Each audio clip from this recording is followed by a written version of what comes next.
Саламатсыз ба? Мен сізге қазір 500 балмен Корал Клуб компаниясында 500 балмен қалай директор болуға болады, соны айтып өтетін боламын. Небәрі 9 адаммен директор болып 50-60 мың теңге табыс ала аласыз. Өзіңіз тіркелдіңіз, 50 бал жасайсыз.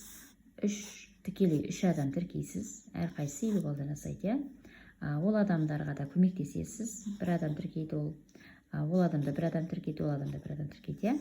Немесе тіркеп бересіз. Міне, ол адамда бір адамнан шақырады. Міне, общий 9 адам, сізбен 10 адам. Сол кезде сізде 500 балл болады.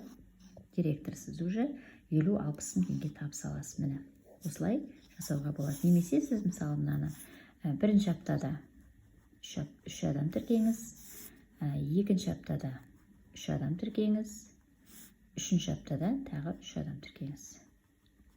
Міне, 4-ші аптада уже жұмыс жасайсыз. Міне, бізде 1 ай, 4 апта. Не бәрі 1 айда осылай 9 адаммен директор болып, спокойно 50-60 мың теңге табысқа шығасыз.